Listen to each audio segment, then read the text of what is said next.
Okay, everyone, let us now proceed to dimensioning, adding dimensions to our drawings.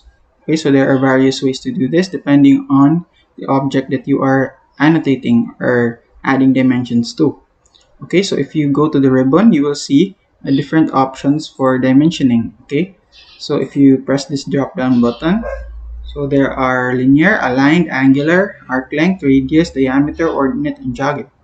Okay, so there's this button right here which adjusts to uh, whatever object that you are using. But let's use this individual one so that we can specifically learn what they do.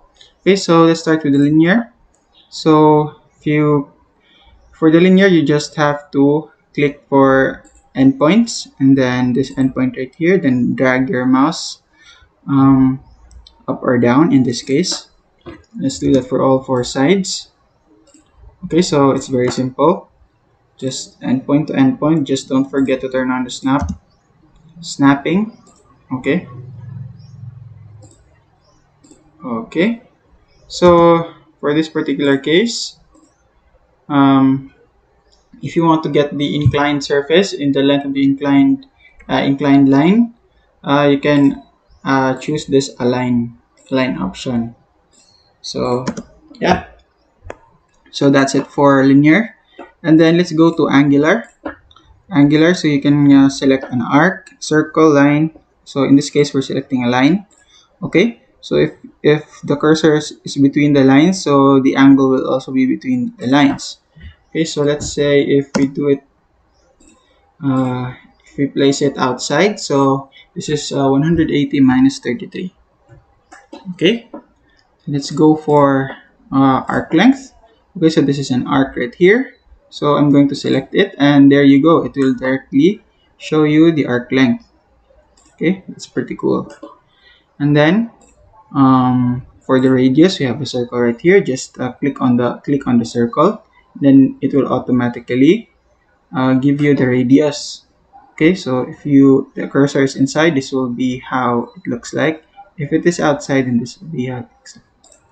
Okay, so let's do it both ways.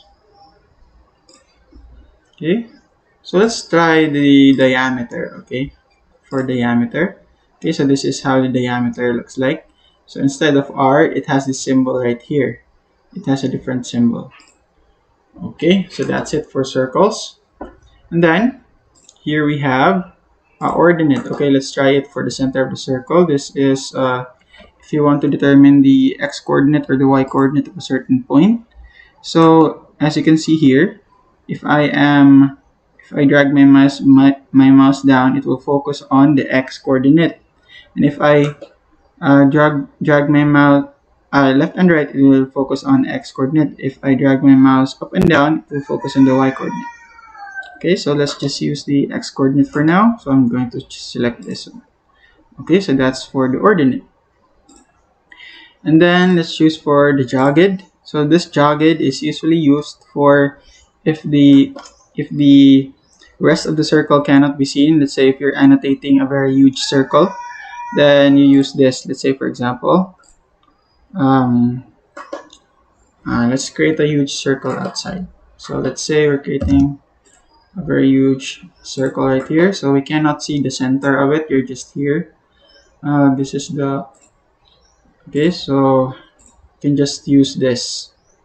So instead of the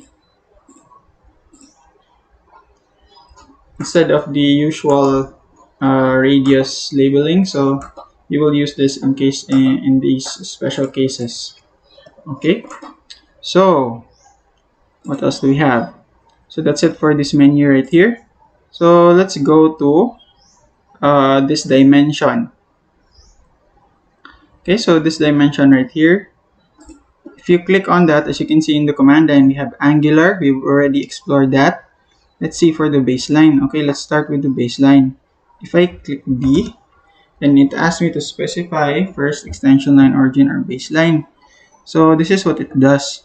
If I click on this, if I click on this annotation right here, it will automatically create it's like setting this first point as its first point also, the first point of that first annotation.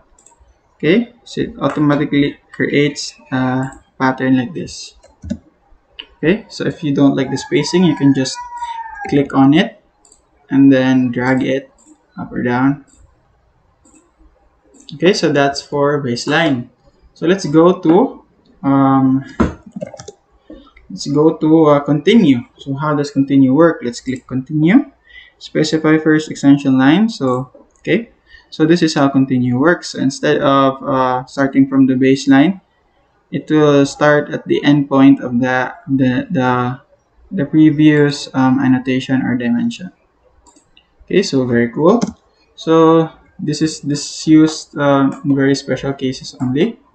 And for the last one that we're going to cover today, this will be align. So let's take a look at that. Okay, so for align, so ordinate, we've already done that. So align. So this, if you want these three to be aligned, just uh, be mindful of the first one that you will click, because that is where all the others will be aligned to. So I'm just going to select the first one, second one, the third one, then when I press enter, voila, so they are aligned.